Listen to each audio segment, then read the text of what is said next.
વેસુની હોટલમાં anti human trafficking યુનિટે દરોડો પાડી મુંબઈની 4 મોડલોને વેશ્યાવૃત્તિના ધંધામાંથી મુક્ત કરાવી છે. ચારેય મોડલ મુંબઈમાં વેબ સિરીઝમાં સાઇડ રોલનું કામ કરે છે. હ્યુમન ટ્રાફિકિંગ યુનિટે ડમી ગ્રાહક બની દલાલનો સંપર્ક કરી સેક્સ રેકેટ ઝડપી પાડ્યું હતું. સુરતમાં એન્ટી હ્યુમન ટ્રાફિક સેલ દ્વારા હાઈ પ્રોફાઇલ સેક્સ રેકેટ ઝડપી પાડવામાં આવ્યું છે. વેસ વિસ્તારમાં એક હોટલમાં મુંબઈની મોડલોને સુરત ખાતે બોલાવી સમગ્ર સેક્સ રેકેટ ચલાવવામાં આવતું હતું, જેમાં એન્ટી હ્યુમન ટ્રાફિક સેલ દ્વારા 4 જેટલી મોડલોને મુક્ત કરાવી 2 દલાલને વોન્ટેડ જાહેર કર્યા હતા. સુરતમાં ચાલતા હાઈ પ્રોફાઇલ સેક્સ રેકેટનો પર્દાફાશ થયો છે. સુરતના વેસુ વિસ્તારમાં એક હોટલમાં મુંબઈથી મોડલોને બોલાવી ત્યાંથી મોટા ઘરના નબીરાઓને આ મોડલો સપ્લાય કરવામાં આવતી હતી, જેમાં નબીરાઓને 2 દલાલ યુવરાજ ઉર્ફે રાહુલ અને જાવેદ નામના 2 યુવકો વોટ્સએપ મારફતે મહિલા મોડલોના ફોટા ગ્રાહકોને મોકલતા હતા. ત્યારબાદ ભાવતાલ નક્કી થતો હતો અને મોડલને મુંબઈથી સુરત બોલાવવામાં આવતી હતી. આ સમગ્ર મામલાની બાતમી મળતા પોલીસે એક ડમી ગ્રાહક દલાલ યુવરાજ પાસે મોકલ્યો હતો. નિયમિત કસ્ટમરના રેફરન્સથી વોટ્સએપ પર મેસેજ કર્યો હતો.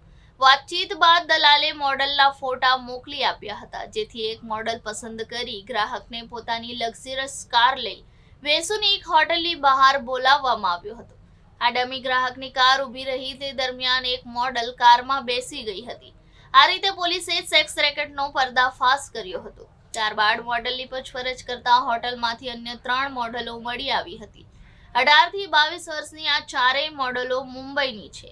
આ મોડલોએ વેબ સિરીઝમાં પણ કામ કર્યું છે અને ટીવી સિરિયલમાં સાઇડ રોલ કર્યા છે.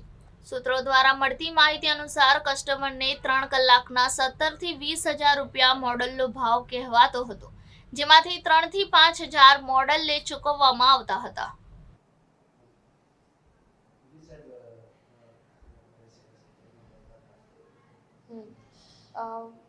અમારા AHTUના પીઆઈને બાતમી મળેલી હતી કે વેસુ પોલીસ સ્ટેશનના વિસ્તારમાં એક જગ્યા આવેલી છે, એટલાન્ટિસ સ્ક્વેર નામની બિલ્ડિંગના 3જા માળે ધ પાર્ક સેલિબ્રેશન નામની હાઈફાઈ હોટલમાં રાજ ઉર્ફે રાહુલ ઉર્ફે યુવરાજ નાઓ તેમજ જાવેદ નાઓ 12 છોકરીઓ બોલાવીને ગેરકાયદેસર દેહ વેપારનો ધંધો કરતા હોય એવી બાતમી મળતા AHTUના પીઆઈ તથા સ્ટાફના માણસોએ ત્યાં રેડ કરેલી હતી અને રેડમાં 4 વિક્ટિમ્સને રેસ્ક્યુ કરીને આ 2ની વિરુદ્ધમાં ગુનો દાખલ કરેલ છે વેસુ પોલીસ સ્ટેશનમાં. અત્યાર સુધીની તપાસમાં અથવા તો જે કેસ થયો છે એમાં અત્યાર સુધી 4 મહિલાઓને મુક્ત કરવામાં આવેલી છે. એ હજી તપાસનો વિષય છે. ફરિયાદ નોંધાયેલી છે વેસુમાં, એટલે તપાસ દરમિયાન ખુલશે કે કેટલા ટાઈમથી ચાલતો હતો.